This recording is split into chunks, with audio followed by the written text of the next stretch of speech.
নজর রাখবো পরবর্তী সংবাদে।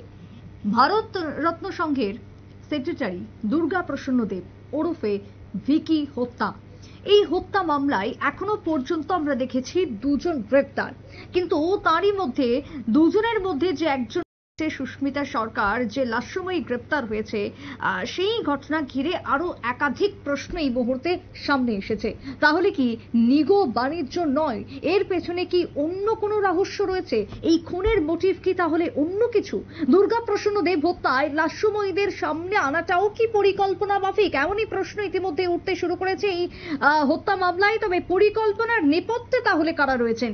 যদি পরিকল্পনা মাফিকই হয়ে থাকে, তাহলে এই পরিকল্পনার নেপথ্য কারণ কি এবং এই পরিকল্পনার পেছনে মাথা কারা কারা রয়েছে ঘটনার সঙ্গে মূল অভিযুক্ত, ইতিমধ্যে প্রশ্ন উঠতে শুরু করেছে। তবে তারই সঙ্গে যেটা বলার, এই পরিকল্পনায় তদন্তে নেমে নয়া কিছু তথ্য কি পেলেন তদন্তকারীরা? নতুন কি কিছু হাতে উঠে এলো দুর্গা প্রসন্ন দেব হত্যা মামলাকে ঘিরে? একাধিক প্রশ্ন এই মুহূর্তে উঠে আসছে। কথা বলবো এক্সিকিউটিভ এডিটর নীল রয়েছে টেলিফোন লাইনে। নীল, তদন্তে নেমে কি কোন রকম নতুনত্ব কিছু উঠে এলো? ইতিমধ্যে দুজন গ্রেপ্তার আমরা দেখেছি ঘটনা প্রসঙ্গে, এই খুনের মোটিভ কি হতে পারে, কি মনে করছো? দেখো, খুনের মোটিভ তো এটা তদন্ত করার দায় এবং দায়িত্ব দুটোই পুলিশের। কারণ পুলিশ আরক্ষা বাহিনীকে মানুষ ট্যাক্সের টাকাতে, আমার তোমার ট্যাক্সের টাকাতে তাদের মাইনে হয়। খুন, ধর্ষণ বা যে কোনো অভিযোগের নিষ্পত্তি করাটাই কিন্তু তাদের দায়িত্ব। নিষ্পত্তি করে সেটাকে আদালতে পাঠানো, আদালত বিচার করবে কে দোষী কে নির্দোষী। তবে ভিকি এই তোমার হচ্ছে দুর্গা প্রসন্ন দেব যে খুন, সেই খুনে প্রথম দিন দেখো উঠে এসেছিল নিগো বাণিজ্য, কিন্তু আজকে নিগো বাণিজ্যের আড়ালে আরো একটা জিনিস উঠে আসছে, সেটা হচ্ছে চিকন প্রেম বা লাস্যময়ীর একজন লাস্যময়ী এর একটা ক্যারেক্টার উঠে আসছে। বেশ কিছু স্থানীয় মানুষের ওখানে প্রশ্ন যে এই যে লাস্যময়ীদের নিয়ে এখন মন গড়া গল্প উঠে আসছে, এর পিছনে কি কোনো অন্তর্নিহিত কারণ রয়েছে? এটাকে কি সামনে নিয়ে আসা হচ্ছে?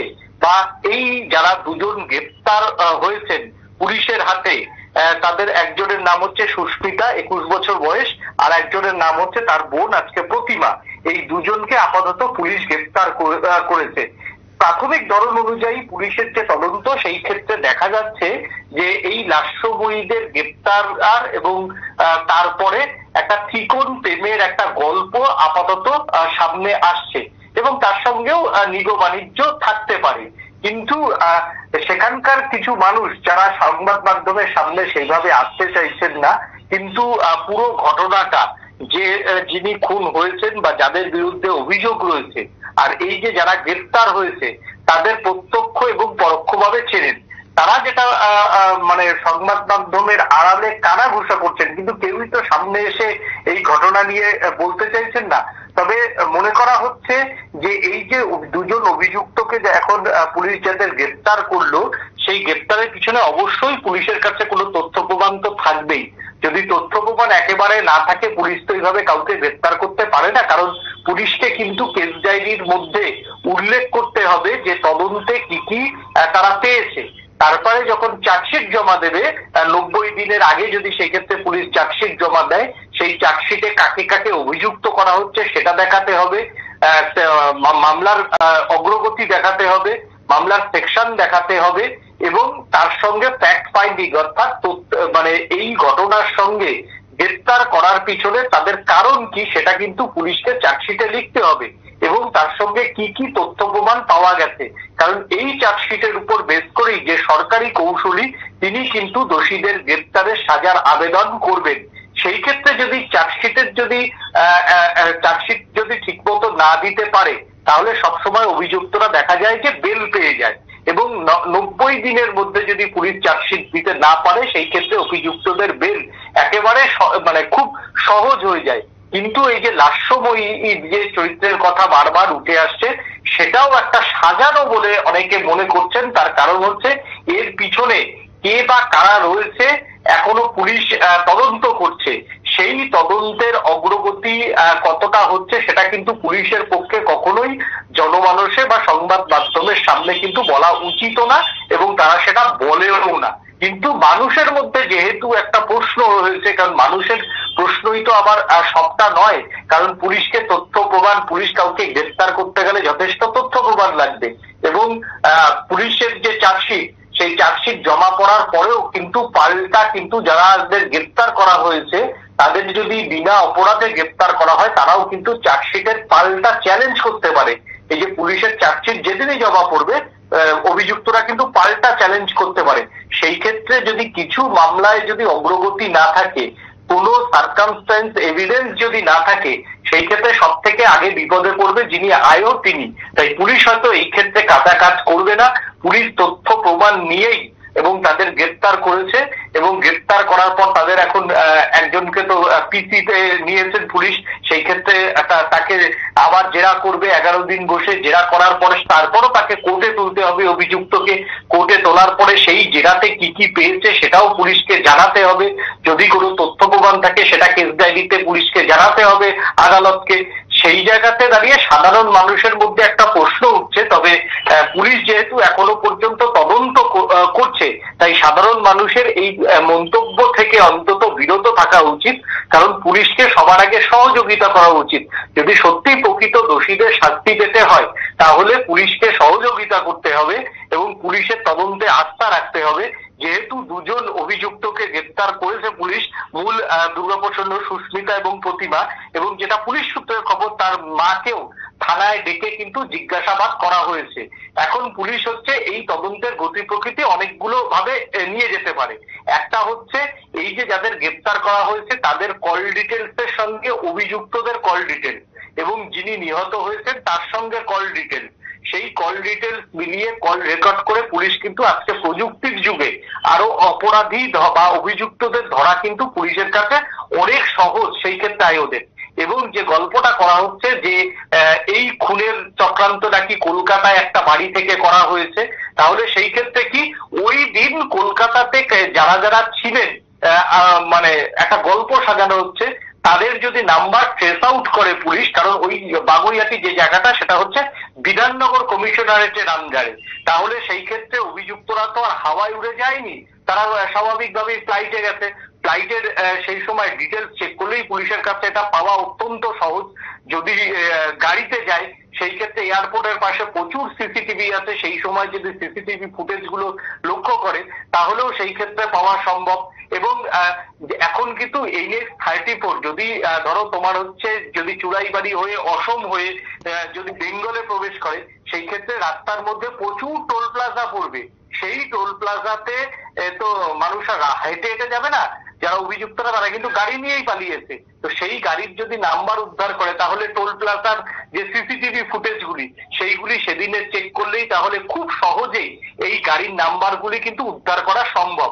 অন্যদিকে বিধাননগর কমিশনারেটের সাহায্যে সেই সময়তে বাগুইয়াটির বাড়িতে যাদের যাদের নামে আজকে অভিযোগ উঠছে, সেই অভিযোগের যদি ফোন নাম্বার গুলো ট্রেস আউট করে এবং কল ডিটেলস যদি ট্রেস আউট করে, তাহলে কিন্তু এই খুনের অভিযুক্তরা সহজেই ধরা পড়ে যাবে।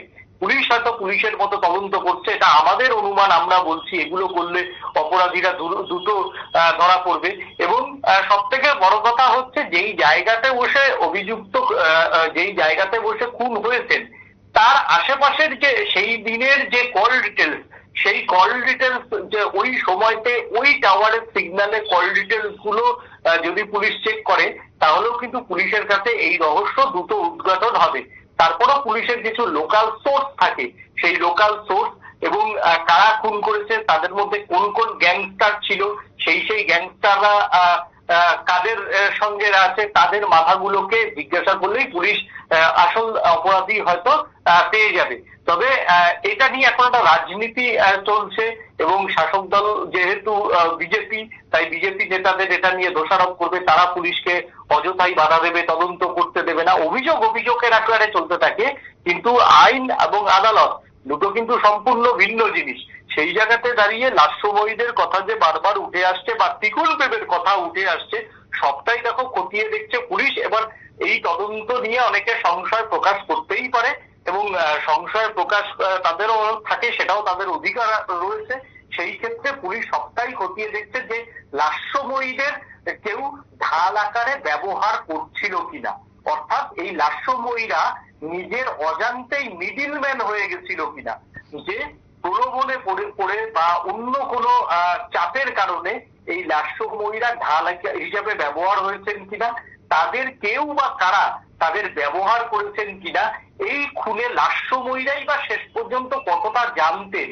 যদি তাদের ঢাল হিসাবে ব্যবহার করে তাহলে তো তারা সবটা জানতে পারেন না।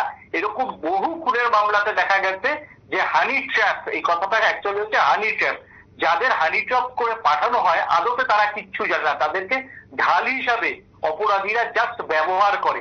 সেই জায়গাতে পুলিশ এই সমস্ত সার্কামস্ট্যান্স যে এভিডেন্স গুলি রয়েছে সেই এভিডেন্স গুলি খতিয়ে দেখে পুলিশকে আরো একজনকে আজকে গ্রেপ্তার করা হয়েছে, তাকেও হয়তো পুলিশ নিজেদের রিমাইন্ডে নেবে।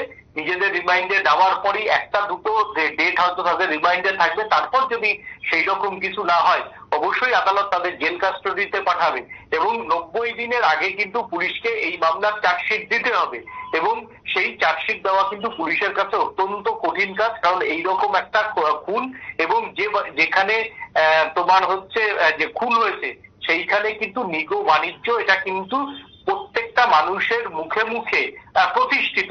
এখন সব প্রতিষ্ঠিত বার্তা কিন্তু আদালতের সামনে প্রমাণ করা যায় না, পুলিশের সামনে প্রমাণ করা যায় না, কারণ সবাই তার নিজের সিকিউরিটির জন্য সমস্ত বিষয় পুলিশের সামনে এসে বলেও না, এবং পুলিশের সামনে এসে সেই প্রমাণ দেয়ও না। তাই পুলিশের কাজ কিন্তু অত্যন্ত কঠিন এই ক্ষেত্রে, এবং পুলিশের রাজনৈতিক চাপ পুলিশের কাছে থাকে, এটাও সত্য। কিন্তু সব দিক বিবেচনা করে কিন্তু পুলিশকে শেষ পর্যন্ত চার্জশিট তৈরি করতে হবে, এবং চার্জশিট কিন্তু আদালতে পেশ করতে হবে। এখন দেখার যে পুলিশের তদন্তে এই লাস্যময়ীরা কি সত্যিই অভিযুক্ত, না লাস্যময়ীদের তৃতীয় কোনো পক্ষ ঢাল হিসেবে ব্যবহার করেছে, এবং ঢাল হিসাবে ব্যবহার করে তাদের যে স্বার্থ সিদ্ধি সেই স্বার্থ সিদ্ধি করেছে, সবটাই খতিয়ে দেখছে পুলিশ এবং যারা তদন্তকারী অফিসাররা রয়েছেন তারা। সুপ্রীতি, একেবারেই তাই। অনেক ধন্যবাদ নীল তোমায়। অর্থাৎ যে লাস্যময়ীদের ইতিমধ্যে গ্রেপ্তার, দুজন ইতিমধ্যেই ঘটনা প্রবাহে গ্রেপ্তার হয়েছে, বা তাদের সঙ্গে আদতে এই খুন কাণ্ডের কতটা যোগসূত্র রয়েছে বা কারা রয়েছে এর পেছনে, প্রত্যেকটা জিনিস এই মুহূর্তে তদন্তে রয়েছে। তবে তদন্ত সাপেক্ষ বা যেটা এখনো পর্যন্ত পুলিশের সূত্রে খবর, তাই ঘটনাকে কেন্দ্র করে দিন যত এগোচ্ছে ততই যেন রহস্য ঘনিয়ে আসছে। ছোট্ট বিরতির পর ফিরবো, সঙ্গে থাকুন।